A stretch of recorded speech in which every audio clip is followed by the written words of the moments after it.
Bonjour à toutes et à tous. Dans cette vidéo, nous allons donc étudier le système nommé pont diviseur de tension. Il faut tout d'abord être capable de reconnaître un système pont diviseur de tension comme c'est indiqué ici.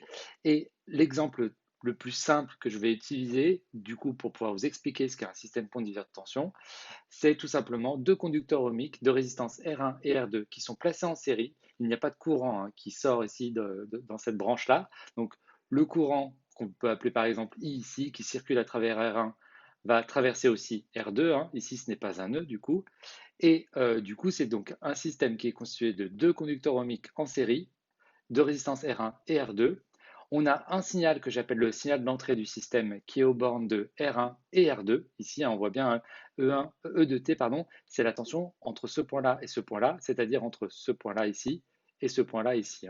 Donc c'est la tension aux bornes de R1, R2 ici, le signal d'entrée, et le signal de sortie, c'est la tension aux bornes de l'un des deux conducteurs ohmiques, et ici, ça sera aux bornes de R2.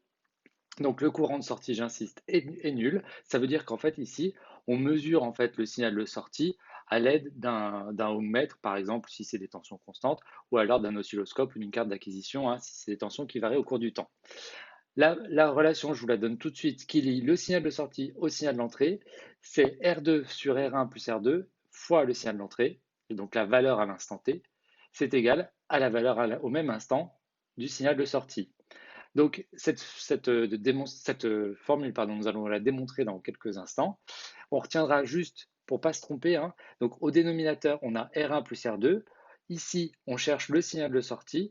Et donc, qu'est-ce qu'on va avoir au numérateur? Et bien justement, la résistance qui a à ses bornes, pardon, le signal de sortie. C'est-à-dire que ici, R2, c'est donc la résistance, ici, qui, du coup, a pour tension à ses bornes le signal de sortie. Donc, j'essaie d'être plus clair.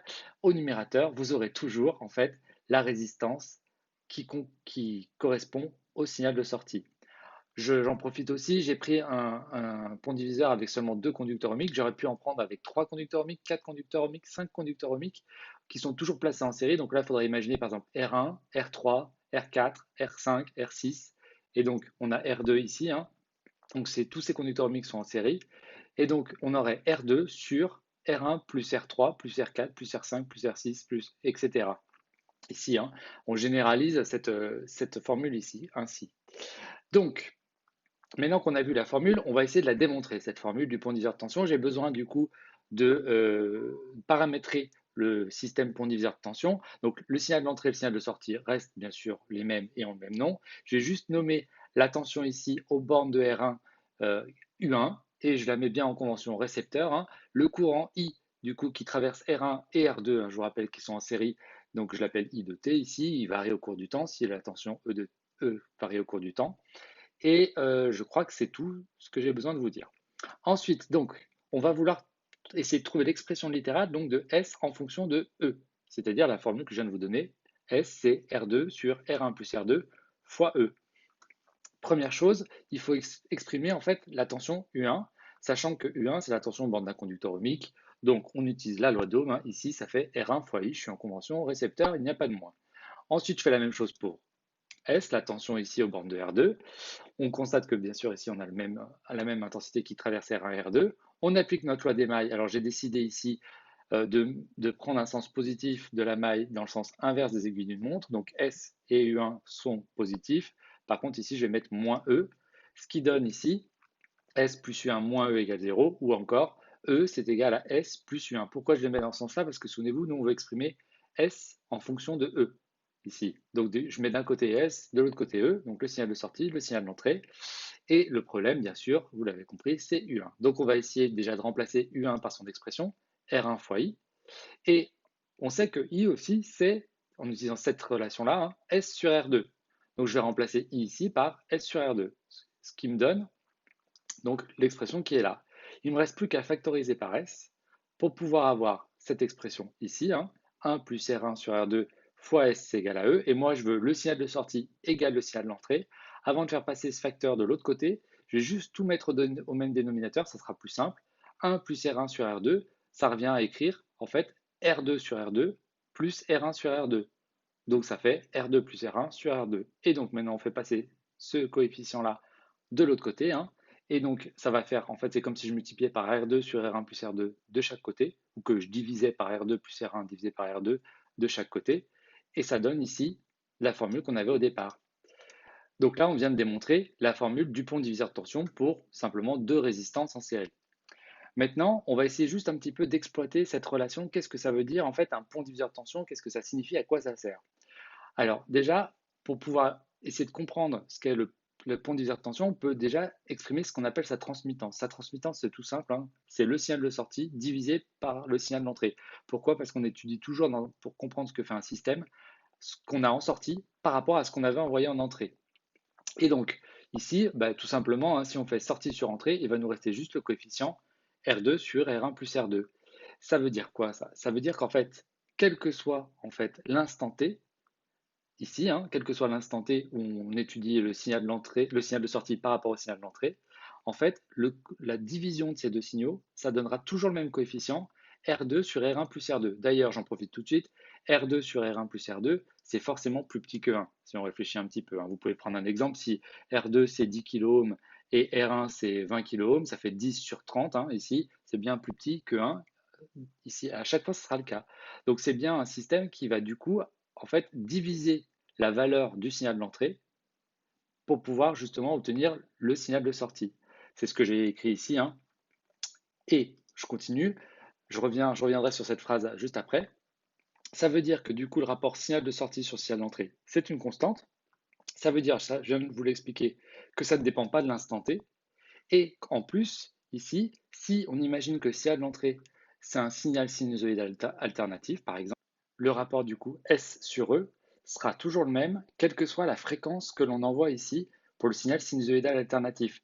Donc un signal sinusoïdal alternatif, c'est un harmonique. Donc si sa fréquence est faible, on aura le signal de sortie qui sera divisé du coup par le même coefficient que si c'est à haute fréquence ici.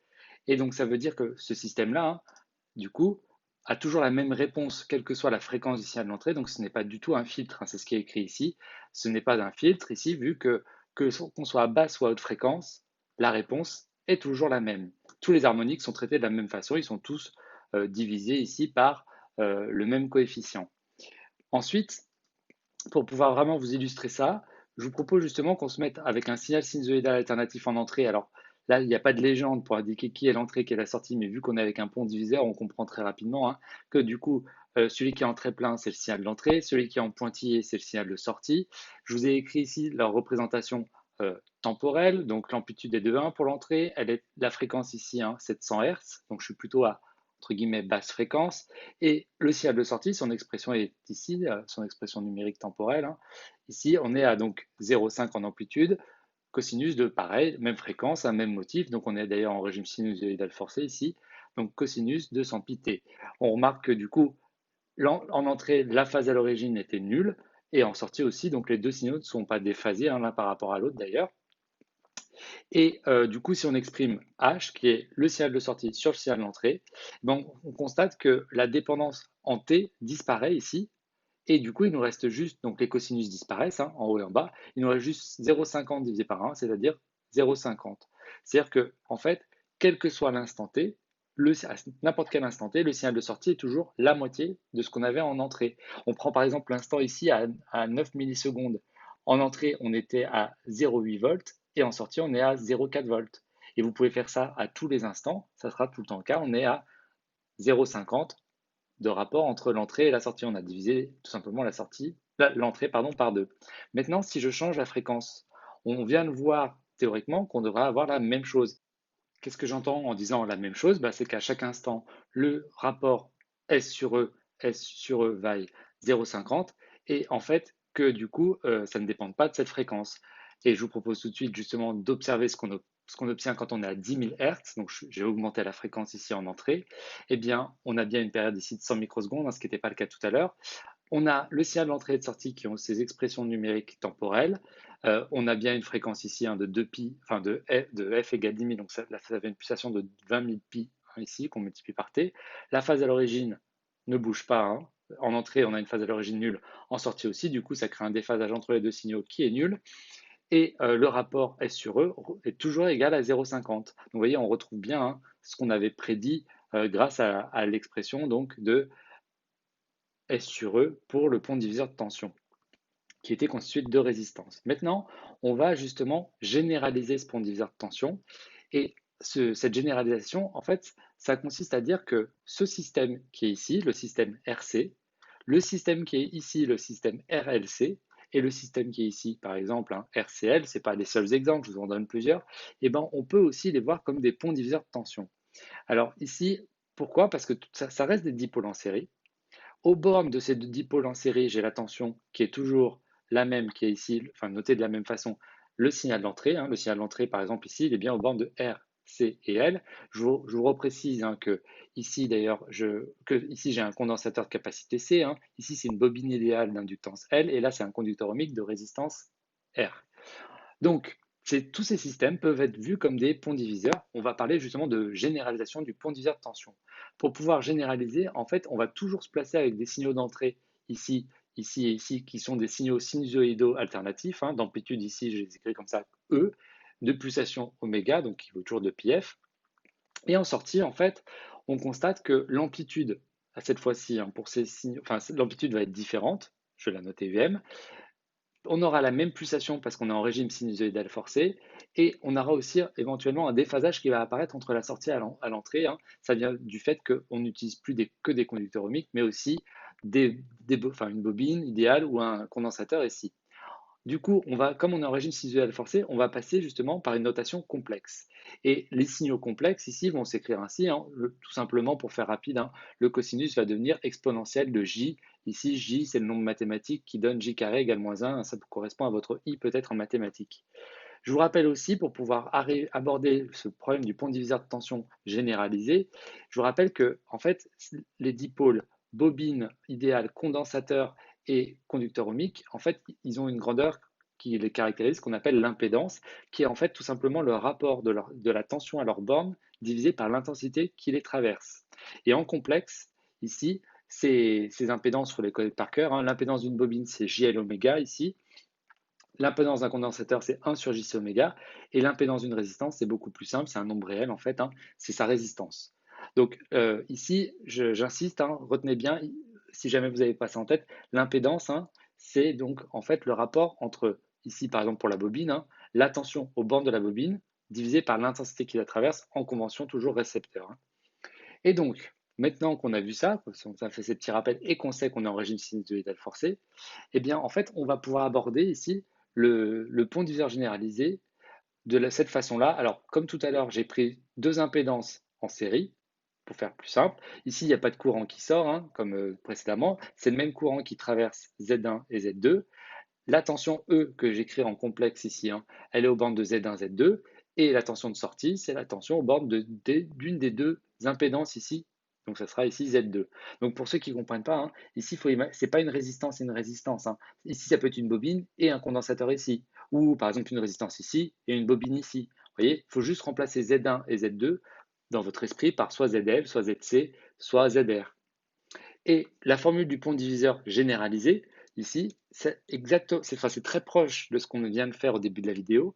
Le signal de sortie complexe, c'est le rapport Z2 sur Z1 plus Z2 fois E, sachant que ici, on retrouve la même règle que précédemment. S, c'est la tension bande de Z2, et donc ici, au numérateur, on va mettre Z2, et au dénominateur, on va mettre en fait la somme des deux impédances qui sont en série, qu'on multiplie par le signal E.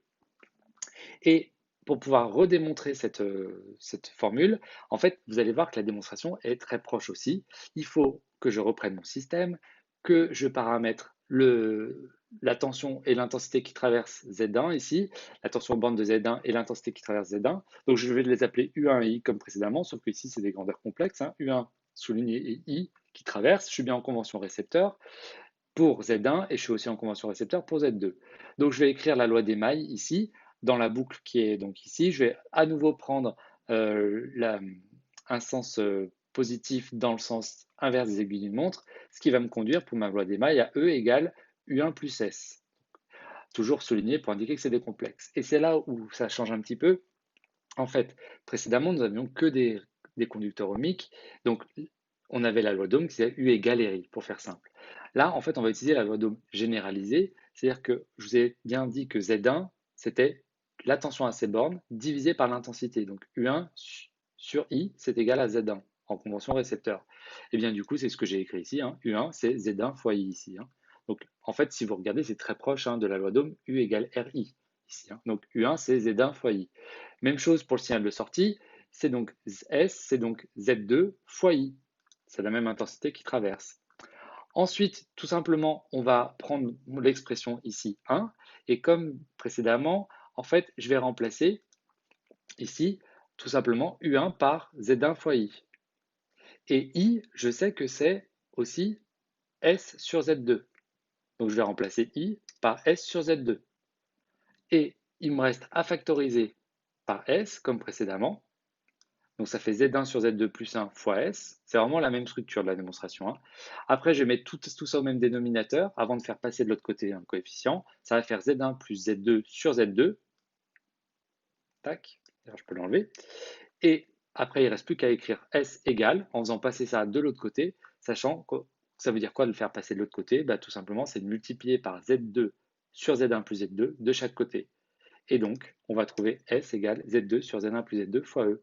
Et donc, on trouve là, on vient de démontrer la relation du pont diviseur de tension, ce que j'appelle généralisé ici. Et en fait, ça va nous être très utile quand on va vouloir justement trouver les transmittances des systèmes ici, qui sont des systèmes plus compliqués que des systèmes qui sont composés que de conducteurs ohmiques. Quand on va prendre par exemple des systèmes RC, des systèmes RLC et ainsi de suite, on va utiliser cette formule-là pour pouvoir déterminer la transmittance des systèmes. C'est ce que je vous présente du coup sur cette diapositive. On a repris donc notre système où on a deux impédances en série qui sont traversées par la même intensité. En entrée, on a le signal d'entrée pardon, qui est aux bornes de Z1 et Z2. On a S qui est la tension, le signal de sortie qui est la tension uniquement aux bornes de l'une des deux impédances. Donc on a le droit d'utiliser cette formule-là, sachant qu'il faut vraiment vous projeter. Il faut imaginer que Z2, c'est par exemple ZL, donc c'est JL oméga. Z1, c'est par exemple R, ici. Donc on a JL oméga sur R plus JL oméga, vous voyez, par exemple.